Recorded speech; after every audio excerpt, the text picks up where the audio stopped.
no es por miedo.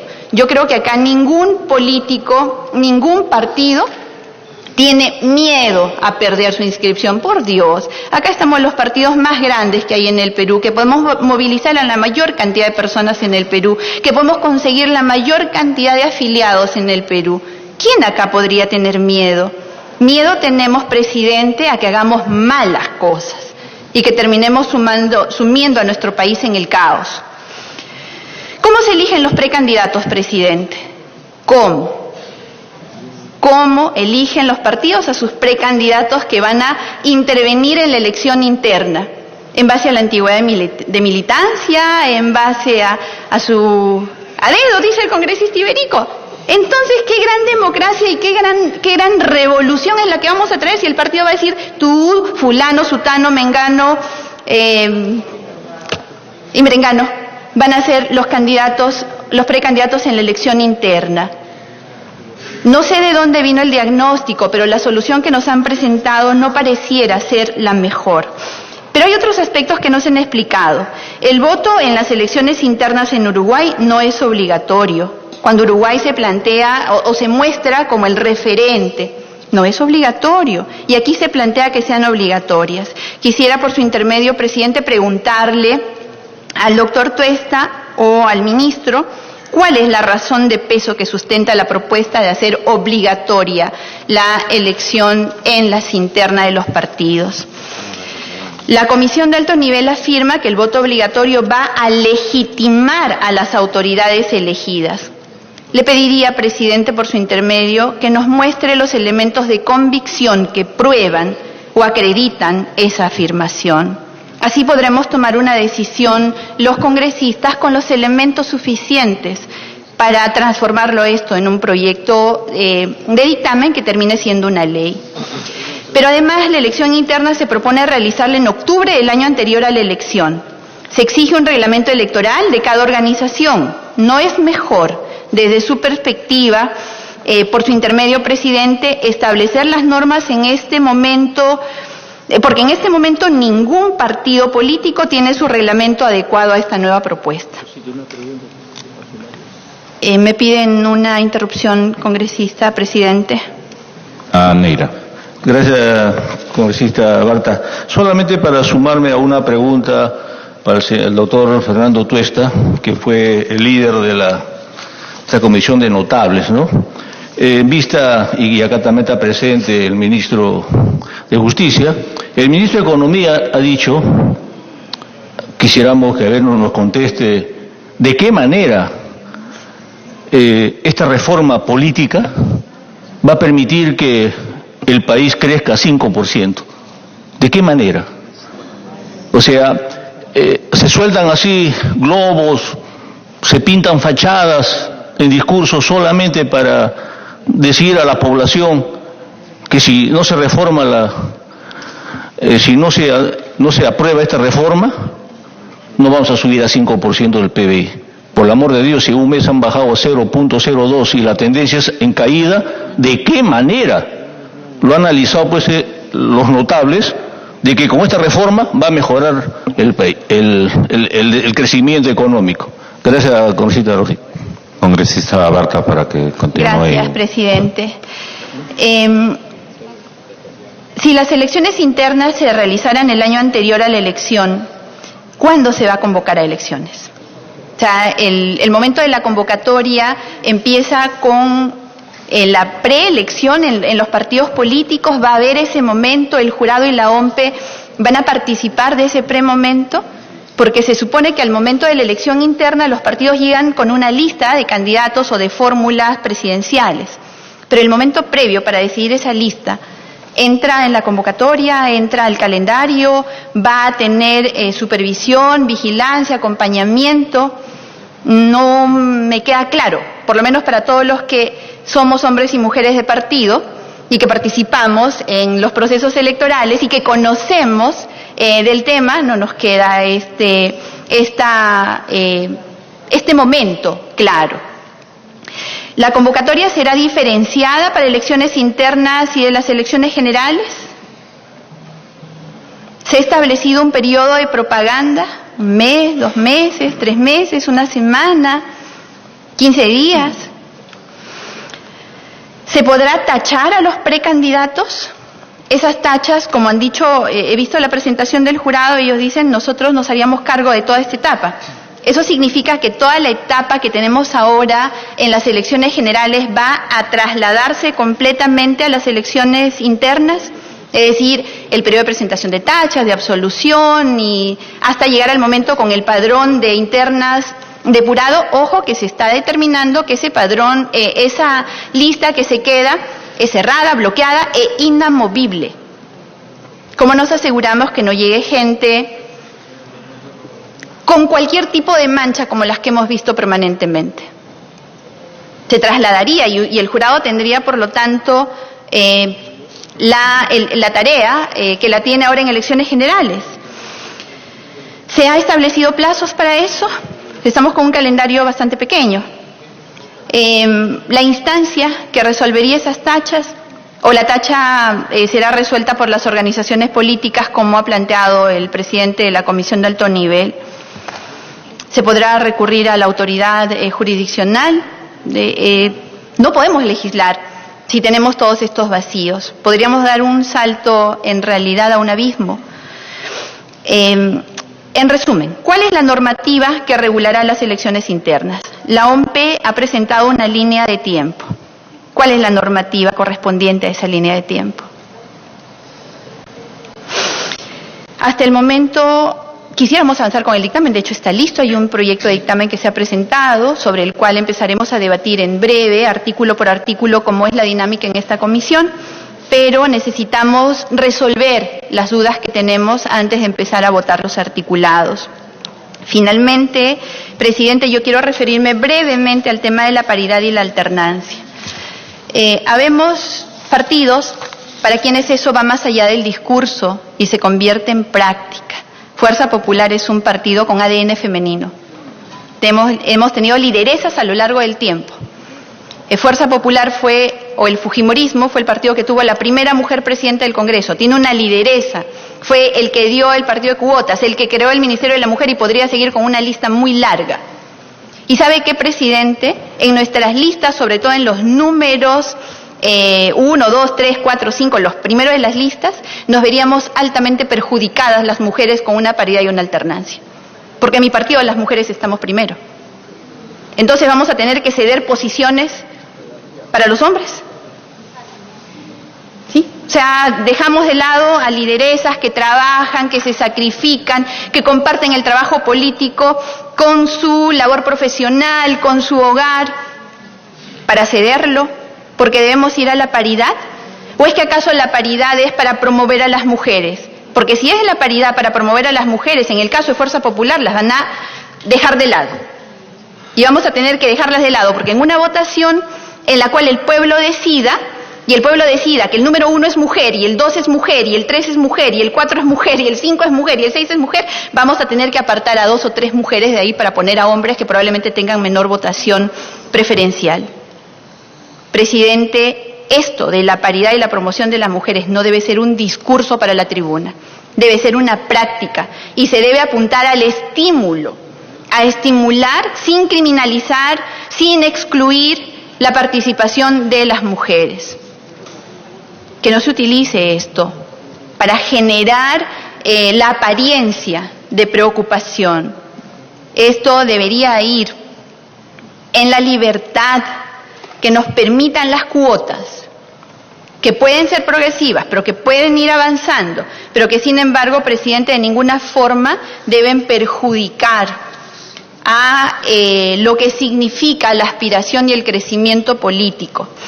Finalmente, se hablaba acá de que hay organizaciones políticas, que esa sería la valla que hay es insalvable. Bueno, hay un partido político que en marzo del 2019, con los requisitos actuales aparentemente insalvables, ha logrado su inscripción. El 2018 se ha inscrito otro, el 17 otro, el 16 dos, el 2015 uno, el 2014 uno. O sea, hablamos de 1, 2, 4, 5, 6, 7 partidos que se han inscrito en los últimos años, presidente. ¿Cuáles barreras insalvables? Para algunos seguramente son insalvables. Y entonces buscan bajar la valla para acomodarse. Pero hay 7 partidos de 2014 para acá que han logrado su inscripción. Y lo último, porque creo que ya hablé mucho, ya creo que me excedí, también escuché decir acá que no hay fusión o que las fusiones son imposibles. También es falso. Hay fusiones que se han dado. Se han fusionado, por ejemplo, acá el Partido Político Perú Libertario como absorbente y el Movimiento Político Regional Perú Libre, por poner un ejemplo. No es verdad que eso sea imposible. Ni es imposible formar partido con las actuales reglas, ni es imposible que hayan fusiones. Entonces, las cosas claras, presidente, y el chocolate espeso, sobre todo ahora que hace frío. Muchas gracias. Gracias, presidenta.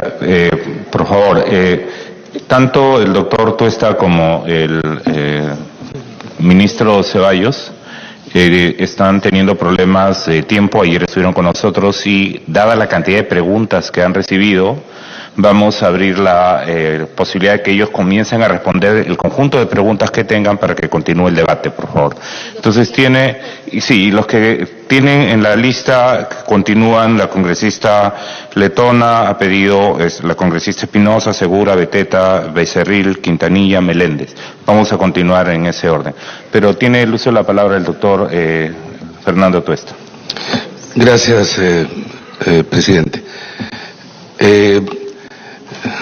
Le voy a solicitar a los señores y señores congresistas me dispensen. Fui citado a las 2:30 de la tarde. Tengo que dar una clase que me es nuevamente imposible ya postergar. Hay una cantidad muy grande de preguntas y que hubiera querido responder cada una, pero el tiempo también es enemigo en este caso. Nos citaron para discutir el proyecto de ley referido a inscripción y cancelación. Sobre eso nos citaron. Sin embargo, se ha hablado de N temas. La comisión, en este caso, mi caso, puedo venir varias veces a la comisión en tanto en cuanto ustedes creen que la exposición o las respuestas son útiles para su decisión. Nosotros no venimos a imponer absolutamente nada. Nosotros hemos hecho un informe con la responsabilidad que creo que lo hemos hecho. El Congreso de la República tiene todo el derecho de tomar parte o todo de lo acá presentado. Solo en este caso he señalado que nos remitimos al tema de inscripción y cancelación, porque no solamente se nos ha citado, sino porque creemos que es necesario discutir con mayor profundidad. ¿Y saben qué? Han habido algunas observaciones que no se condice con lo que dice el texto. Finalmente, si nos preguntan sobre el informe y el proyecto de ley, hay varias afirmaciones, repito, que no se correlacionan con lo presentado. Pero vamos a, sin embargo, responder juntando algunas preguntas y observaciones que se han hecho. No es que nosotros inventamos un diagnóstico.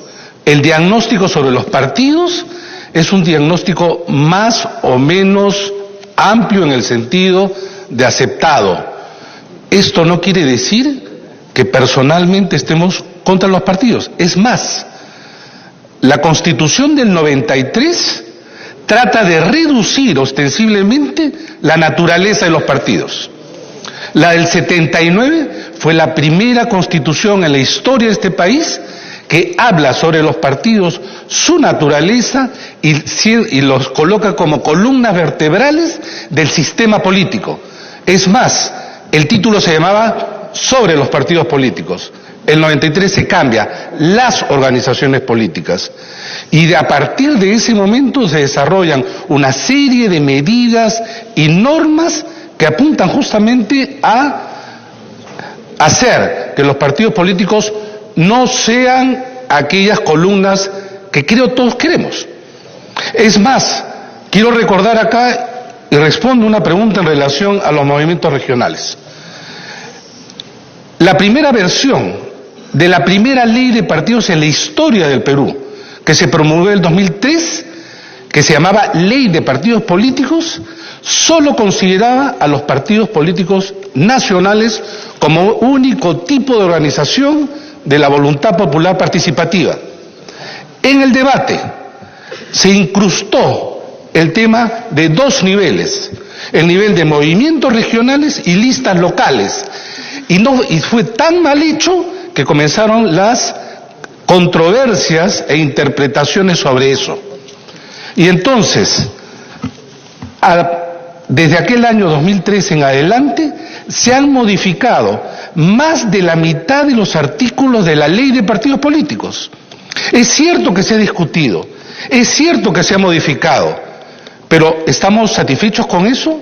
¿Es esta la realidad de los partidos y la representación que queremos? Creo que todos decimos que no. Y entonces, si todo funcionara bien, no estaríamos discutiendo pues sobre reforma. Y la propuesta nuestra, que les aseguro, si nos hubiera encargado el Congreso, lo presentamos igual, tiene como propósito no desaparecer a los partidos, muy por el contrario. Es decir, en colaboración, acá hay puntos negativos que tienen impactos incluso perversos para los partidos. Y en la parte inscripción decimos, en un artículo también periodístico, decimos separar la paja del grano. Porque acá, efectivamente, las normas también han desatado un conjunto de dinámica que crea focos de corrupción. Yo no digo, en ningún momento he dicho, que todos los partidos políticos o los partidos políticos son corruptos. Jamás. Sí he dicho que las normas desatan focos de corrupción. Y las firmas han sido uno de ellos. Las firmas han concitado, y lo señalamos ayer, históricamente qué significaban las firmas. Y entonces, uno de los aspectos es, tenemos 24 partidos políticos. Sí, tienen 6 representaciones, se ha repetido en innumerables oportunidades. Tenemos 189 movimientos regionales. Acá hay muchos representantes de las regiones. No me dejarán mentir. ¿Cuántos movimientos regionales son inexistentes? Solo viven en el papel. ¿Y no han jugado acaso estos partidos y estos movimientos regionales en más de una oportunidad en ser aquello que coloquialmente se conoce y en el Perú más vientres de alquiler? Ciertamente. Congresista Becerril. Gracias, Presidenta. El señor Fernando Tuesta vuelve hoy día a supuestamente hacer un análisis de todo lo que ha originado justamente que se forme esta junta de notables para presentar un proyecto de ley. Nos dice que no tiene mucho tiempo, porque se entiende, porque obviamente son varios días que va viniendo y seguramente va a venir mucho más, pero yo le rogaría, por favor, en todo caso, que vamos ciñéndonos pues a las preguntas que se han hecho. El diagnóstico ya lo sabemos, justamente por eso estamos como estamos. Y ustedes, como expertos, nos están trayendo un proyecto de ley que acá lo hemos desmenuzado y seguiremos desmenuzándolo para que finalmente vean que no es tan simple ni tan fácil escribir un papel y presentarlo y decir, tienen 15 días para finalmente debatir todo esto y aprobarlo. Ven que no es fácil. Entonces yo quisiera más bien, aprovechando la presencia del ministro, también decirle que yo es por todas, le diga pues al presidente, mire todas las contingencias que hay. ¿Cómo que no me cambien la esencia? Si prácticamente lo que han traído acá ha sido desbaratado por las personas que saben de partidos políticos, por gente que tiene experiencia, no es un escritorio. Entonces, por favor, para terminar, yo le rogaría más bien que de una vez pasemos a responder las preguntas que tanto nos interesan a nosotros. Gracias. Congresista Salgado. Pequeñísima, con la venia del doctor Tuesta, que sé que tiene, y el ministro también tienen el tiempo, pero esto es importante para el país. Y yo estoy segura que si hubiera trabajado más con el Congreso, hubiéramos tenido estas discusiones mucho más amplias y hubiera sido otro el dictamen, o el proyecto, perdón.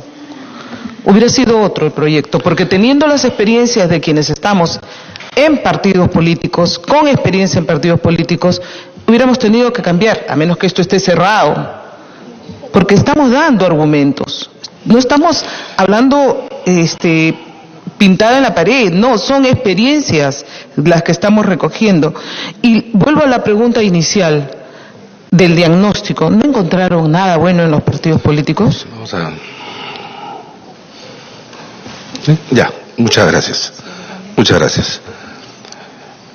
Hace poco más de un año, el Congreso de la República eliminó como tipo de organización a las llamadas listas locales a nivel provincial y distrital. Estoy respondiendo una pregunta, porque me dicen por qué no se elimina también a nivel regional. Y yo recordaba que acá se hizo el primer esfuerzo de partidos políticos de ley solo como partidos políticos nacionales. En la discusión se logró incorporar esto, obviamente por negociaciones y acuerdos de los partidos.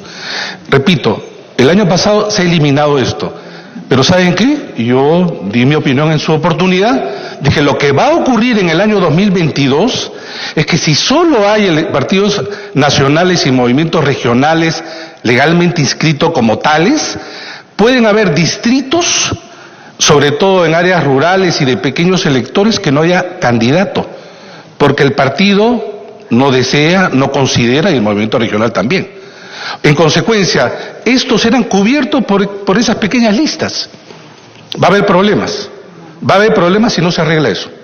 Ahora, hay dos alternativas: o eliminan los movimientos regionales, con lo que solamente tienes partidos nacionales, pero que tendrías que obligarlos a participar en cada una de los distintos provincias y regiones del país. ¿Eso se puede hacer? No.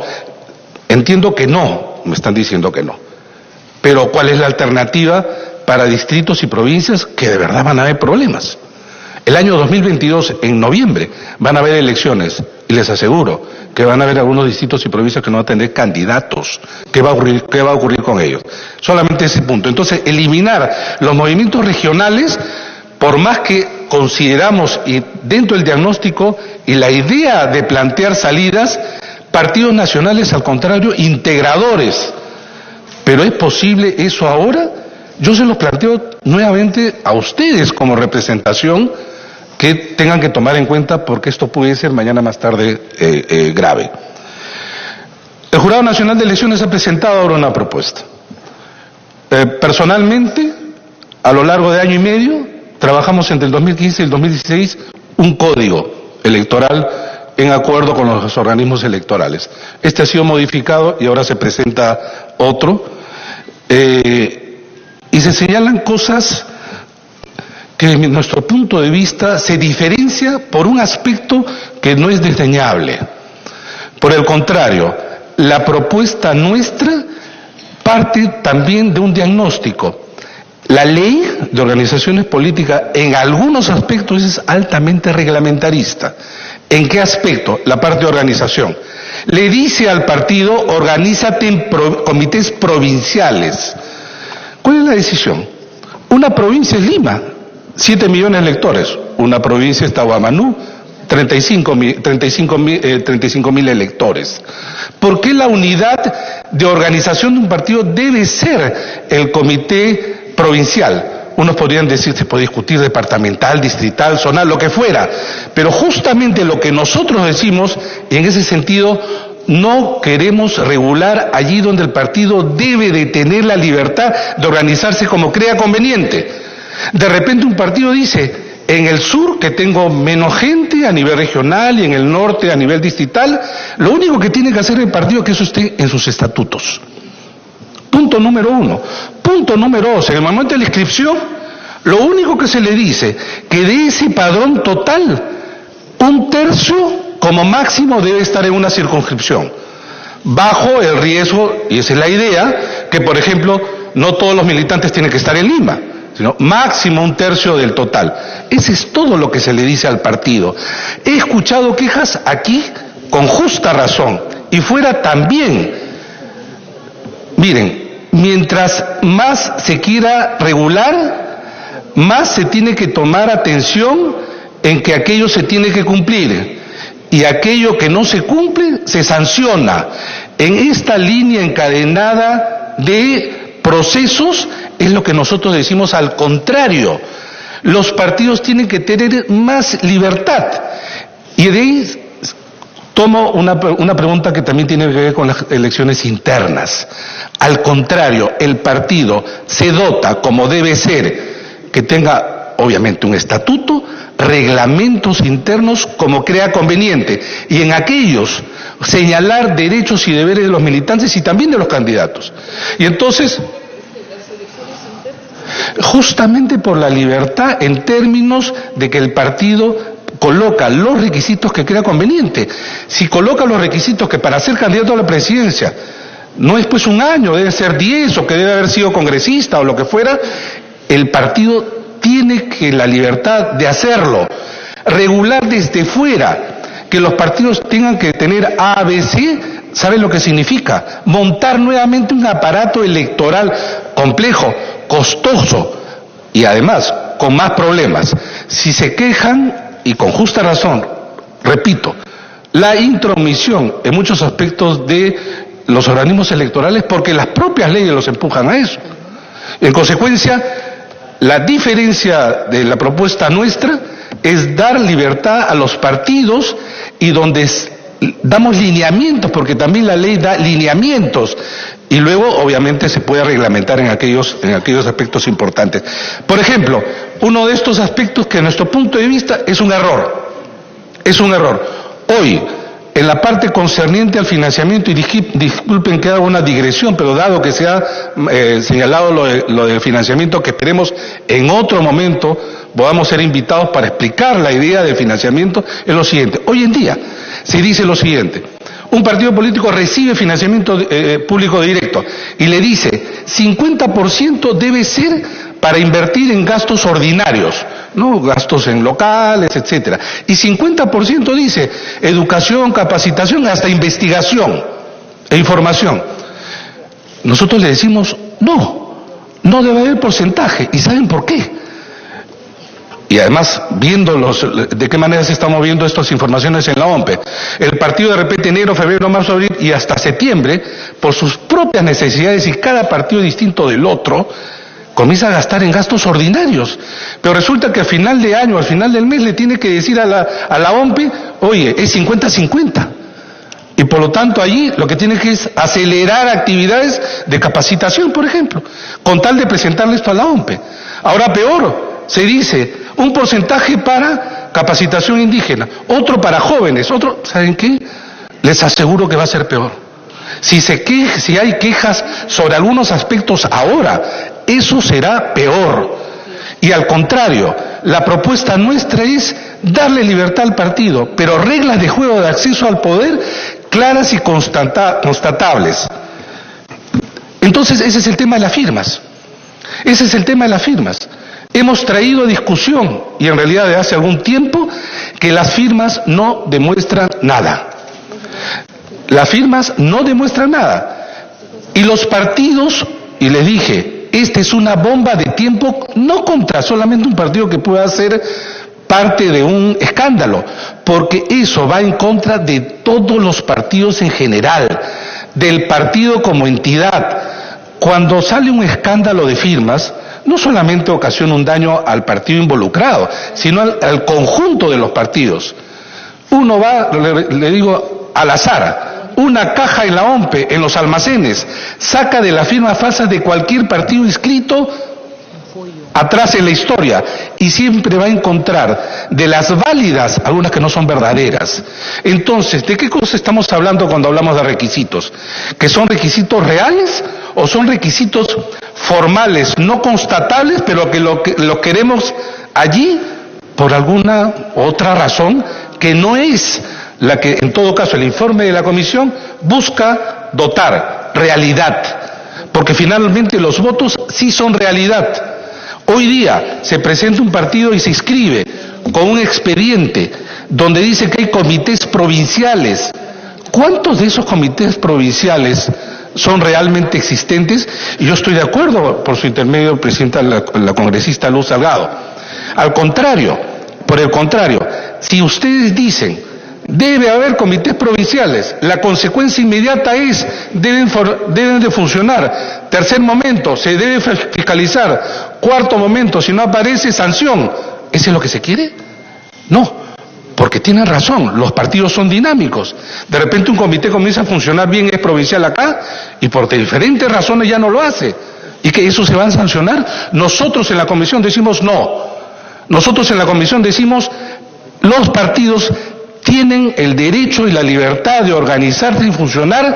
Finalmente el voto le va a dar la razón o no. Finalmente el voto es el que recoge la voluntad popular. Asimismo, cuando decimos esto es solamente algunos meses se puede meter alguien y postular, depende de cada partido. Si el partido pone condiciones y requisitos exigentes, ¿por qué se van a llenar de candidatos? No tiene por qué hacerse de esa manera.